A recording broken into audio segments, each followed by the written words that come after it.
Já começamos muito bem com mais uma videoaula. Eu quero agradecer a sua presença aqui no canal. Hoje temos muita informação para você. A lição de hoje é para você que está no Ministério do Ensino. Você que atua na classe de adultos, jovens, adolescentes, crianças. Saiba que Deus ama muito você e Deus abençoará grandemente o seu ministério. No final da videoaula eu trago algumas dicas para você que atua no Ministério do Ensino. Então já se inscreva no canal, aperte o sininho para receber todas as notificações do canal, dá um like, um joinha, um gostei, compartilhe com a sua igreja no Twitter, no Instagram, no WhatsApp, no Facebook, comente o seu nome, a cidade, o estado onde você vive e qual dom espiritual que o Espírito Santo lhe tem dado. Hoje nosso abraço vai para a irmã Maria Lúcia, Israel Jorge, Nalva Santana, Cláudia Diversidade, Pastor Josué Silva, Marta Maria, Juliana Lima e, claro, a minha querida e amada esposa Miriam e também aos meus filhos, Elito e a Érica e o seu esposo. E vai mandando aí, escreve seu nome, faz um comentário que eu vou mandar um abraço para você aqui também. A lição de hoje é a lição número 10 e fala sobre o ministério do mestre ou doutor. O nosso texto áureo diz o seguinte: de modo que, tendo diferentes dons, segundo a graça que nos é dada, se é ensinar, haja dedicação ao ensino. Romanos capítulo 12, versículos 6 e 7. Verdade prática. Os vocacionados por Deus para o ministério do ensino são por ele chamados para edificar a igreja de Cristo. Leitura bíblica em classe está em Mateus 7, 28 e 29, Atos 13 e 1, Romanos 12, 6 e 7 e Tiago capítulo 3 e versículo 1, e você poderá estar conferindo na sua Bíblia no conforto do seu lar. Jesus, o mestre por excelência. Jesus começou a ensinar aos galileus, seus ensinos vinham de Deus. Ele mostrou que mesmo sendo mestre, era também humilde. O mestre da Galileia. Jesus Cristo pregou nas sinagogas, Jesus Cristo ensinou nas praias e nas praças, Jesus Cristo ensinou nas casas, nas aldeias. Os ensinos de Cristo mostravam amor, os ensinos de Cristo tinham também autoridade, os ensinos de Cristo eram a verdade de Deus. Jesus Cristo falava na razão e na emoção das pessoas que o ouviam. Todo crente que recebe o chamado para a área do ensinamento, ele sente uma profunda sede pela Bíblia. O seu coração ferve pelo desejo de conhecimento bíblico. Isto vem do Espírito Santo. Esta chama ardente deve ser alimentada com oração e estudo da palavra de Deus. É preciso moldar o seu caráter à santidade, para a sua vida não ser diferente com aquilo que ele mesmo ensina. Reconhecer que nunca saberá tudo e ser humilde para estar aprendendo sempre todos os dias. O mestre divino. O mestre Nicodemos, culto e respeitado em Israel, viu e percebeu em Jesus Cristo um mestre incomum, pois o ensino de Cristo não era como o dos mestres fariseus e escribas, mas as suas ações e ensinos vinham da parte de Deus. No Novo Testamento, Jesus é chamado mestre 45 vezes. Os que sentem uma chamada para o ministério do ensino não deve se afobar ou se precipitar, não precisa forçar oportunidades para ensinar. Seu ministério chegará no tempo de Deus. É preciso um tempo de preparo espiritual. Deve haver um tempo de amadurecimento. É necessário um tempo de aprendizado. E naturalmente todos verão que Deus o chamou para esse santo ministério. O estudo, a dedicação, a experiência aperfeiçoa o professor. O mestre da humildade. Jesus Cristo deu exemplo de humildade. Depois de cear com seus discípulos, amarrou a toalha à sua própria cintura, pôs água à bacia, lavou os pés dos discípulos e enxugou os pés de cada um. Quem realizava o lava-pés era o servo ou escravo da casa. Os discípulos não lavaram os pés de Jesus Cristo, seu mestre, e também não lavavam os pés uns dos outros, porque era humilhante e era vergonhoso. Jesus Cristo lhes mostrou que ser humilde não é vergonhoso, mas é honroso. Ele, como mestre divino, assim o fez e eles deveriam assim também fazer. Quem recebeu o dom de mestre falará para pessoas de todo tipo. ensinará outros mestres e doutores, ensinará a igreja de forma geral, às vezes ensinará nas favelas ou cadeias, ou para uma única pessoa no trabalho, numa condução ou caminhada, falará ao empresário, às vezes ao mendigo, pregará para ricos, também pregará para pobres, também aos viciados, à prostituta, ao ladrão, ao ateu, ao infiel. Às vezes estará ensinando numa floresta ou à beira de um rio, ou até mesmo no deserto. Nem todos o ouvirão, alguns o rejeitarão.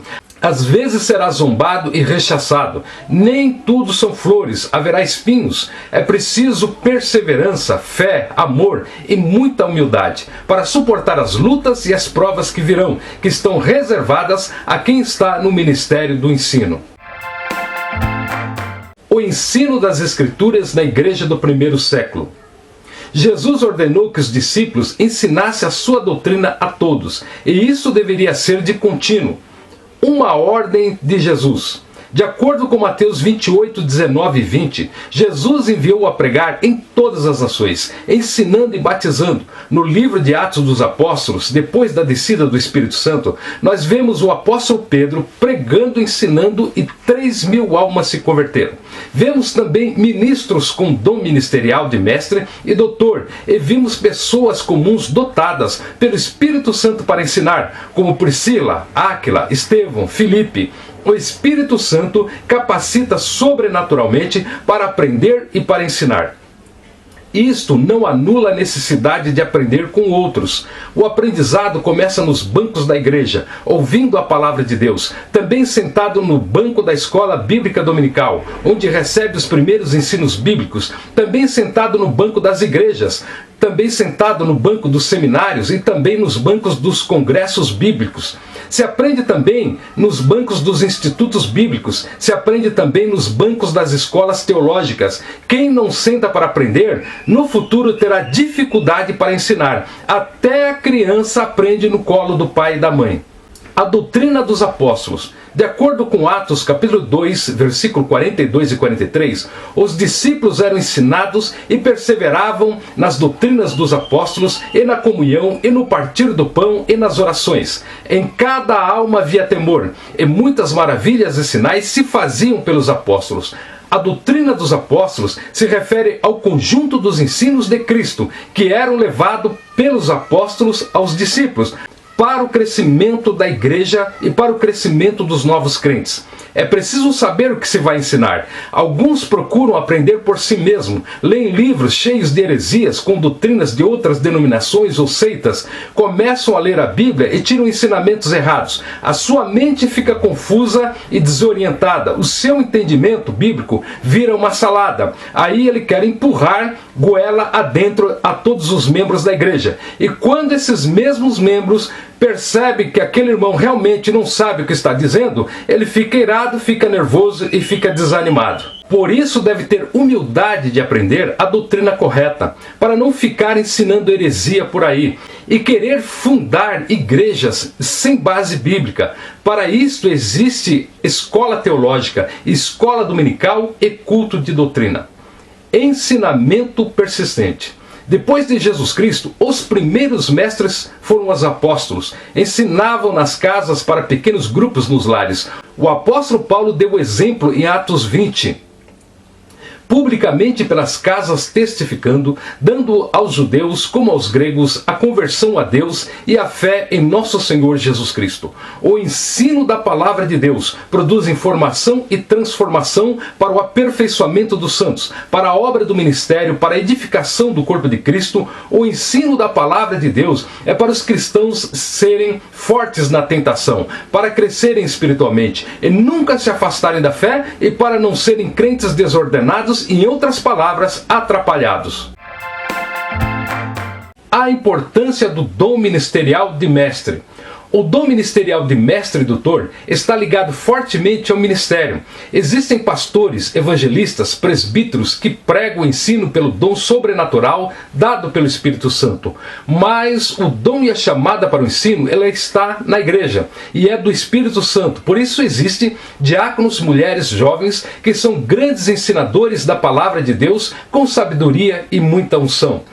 uma necessidade urgente da igreja. A igreja e o ministério devem descobrir e investir em pessoas vocacionadas através da oração, também através da observação e também através da experimentação, dando oportunidades para exercerem o dom e avaliando se há uma chamada em alguém. Os que o Espírito Santo vocacionou devem ser incentivados a se matricular num curso teológico para se aperfeiçoar e aprender a aplicar os ensinos bíblicos. Pessoas despreparadas terão um ensino superficial e fraco, um ensino infantil e de meninices, um ensino de engano e de heresias. Nada disso será de proveito à Igreja de Cristo, que é a noiva do Cordeiro. A responsabilidade de um discipulado contínuo. Após receber a Cristo como Salvador, os novos convertidos vão ao batismo, mas o ensino continua na escola bíblica dominical e nos cultos de ensino e de doutrina. Nossas crianças aprendem em casa, mas continuam aprendendo na escola bíblica dominical, nas classes de maternal, júnior, adolescentes, depois nas classes de jovens. Os nubentes fazem um curso preparatório para casamento, mas depois devem continuar aprendendo na escola bíblica dominical e nos encontros de casais. Uma igreja precisa de ter programações de ensino sobre temas bíblicos como amor, fé, perdão, graça, paz, cura, oração e etc. Sobre livros bíblicos como Gênesis, Apocalipse, Malaquias, Mateus, Marcos, Lucas, João e assim por diante. Sobre temas variados: saúde, casamento, trabalho, namoro, noivado, política, finanças, estresse e assim vai. O pastor titular, geralmente, ele é bem preparado para isso, mas não precisa também saber tudo. Outros são usados pelo Espírito Santo, são pessoas da própria igreja e pessoas de outra congregação. Jesus supriu as igrejas de muitas pessoas para ensinar, assim é preciso usá-los para a obra de Deus. Requisitos necessários ao mestre. O mestre, professor e ensinador deverá ser salvo em Cristo Jesus. Não adianta ensinar aquilo que ele não é. Quem não crê no que ensina não estará firmado na verdade. Deve se dedicar a ler. Em primeiro lugar, ler a Bíblia Sagrada. Em segundo lugar, ler a revista da Escola Bíblica Dominical. Em terceiro lugar, ler e reler a matéria da Escola Teológica. E quarto, não procurar ler literatura que entre em conflito com a doutrina da igreja. Em 1 Timóteo capítulo 4, versículo 13, escreveu o apóstolo Paulo a Timóteo: persista em ler, exortar e ensinar até que eu vá. Em 2 Timóteo capítulo 4, versículo 13, escreveu o apóstolo Paulo a Timóteo: quando vieres, traze a capa que deixei em Troade, em casa de Carpo, e os livros, principalmente os pergaminhos. Preparo intelectual. A Bíblia, ela é o instrumento de trabalho daquele que está no ministério do ensino. Foi escrita por homens e para homens que viveram milhares de anos atrás. De cultura diferente, hábitos diferentes, países diferentes, língua diferente, comida diferente. É preciso conhecer isso tudo aonde? Nos institutos teológicos, nas escolas de teologia. Precisa ter um coração em chamas para Lloyd Jones, ou melhor, David Martin Lloyd Jones, ministro calvinista da Capela do Westminster, em Londres, Inglaterra. Deixou a medicina para ser pastor, nasceu em 20 de dezembro de 1899, morreu em 1 de março de 1981. Foi um dos maiores pregadores já conhecidos. Disse que a verdadeira pregação é a teologia em fogo. Isso quer dizer que os ensinadores devem se aproveitar de todo o preparo secular, de toda a tecnologia disponível, de todo o ensino teológico à disposição, mas deve ser apaixonado por Jesus, um coração com a chama do Espírito Santo, uma vida fervente de oração, amor intenso pela Bíblia e ser um instrumento nas mãos de Deus para ser um vaso de bênção para a Igreja de Cristo. Agora, como havíamos dito no início da videoaula, lá na introdução, nós vamos te dar algumas dicas para você que atua no Ministério do Ensino. Então já se inscreva no canal, aperte o sininho para receber todas as notificações do canal, dá um like, um joinha, um gostei, compartilhe com a sua igreja no Twitter, no Instagram, no WhatsApp, no Facebook, comente o seu nome, a cidade, o estado onde você vive e qual dom espiritual que o Espírito Santo lhe tem dado. Em primeiro lugar, dê voz ao seu aluno. Faça uma pesquisa para saber o nível de conhecimento dos alunos, sugestões para melhorar a escola bíblica dominical. Assim você saberá melhor como abordar os alunos e que linguagem usar para atingir esses alunos. Em segundo lugar, seja dinâmico nas aulas, variando a forma de dar aula. Use as tecnologias, o computador, data show, use dinâmicas em grupo. Existem sites e blogs na internet que dão dicas de dinâmicas de grupo. Isso vai ser muito importante para entreter os alunos na aula que você estiver ensinando. Use a curiosidade a seu favor. Inclua na aula questões polêmicas e curiosas que chamem a atenção. Deixe um gosto também de quero mais no final da videoaula. Em quarto lugar, faça perguntas bem elaboradas. Perguntas que mexam com a curiosidade. Perguntas fortes e complicadas. E depois você mesmo responda as perguntas e descomplique o assunto. Em quinto lugar, seja aplicado na sua preparação. Ore sempre que estudar a lição. Revise a lição várias vezes. Pegue mais conteúdo com outras videoaulas de outros professores que estão no canal como essa que você está assistindo.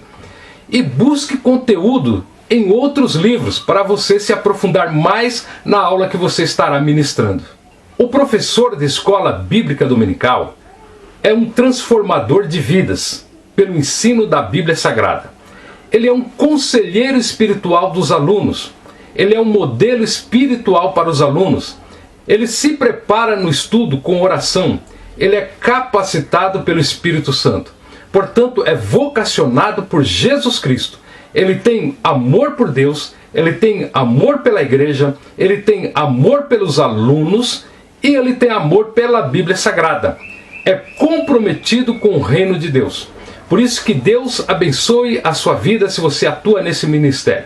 Se você tem desejo de atuar nesse ministério, continue trabalhando na obra de Deus, porque a experiência na obra do Senhor vai te dar bagagem espiritual para atuar no ministério do ensino, porque nem tudo é teoria, mas tudo também é experiência e prática de vida espiritual. Te convido agora para nós fazermos um momento de oração. Deus de paz, Deus de justiça, Deus de poder e Deus de amor. Glória e honra a Ti para todo sempre. A Tua graça alcance o nosso coração, salvando, abençoando casas, lares, famílias, cada estado, vida ou cidade, sejam protegidos e guardados por Ti, ó Pai. Livra, ó Pai, a mãe de família, o pai de família, assim como também os nossos jovens, as crianças, os idosos. Estende a Tua mão para as igrejas, para os hospitais, para os presídios, para as autoridades e governantes. Tira as pessoas da violência, do crime, das drogas, da prostituição. Em nome de nosso Senhor e Salvador Jesus Cristo, abençoa os irmãos que atuam no ministério do ensino da Palavra de Deus. Ó Cristo Jesus, Senhor e Salvador nosso, nós Te agradecemos e pedimos, dá-nos mais do Teu Espírito Santo e nos ensina cada dia, cada vez mais. Em nome de Jesus, hoje e sempre, ó Pai, nós Te agradecemos. Amém. Deus abençoe a sua casa. Deus abençoe a sua vida. Deus abençoe a sua família, hoje e sempre. E até a próxima aula, se Deus assim permitir.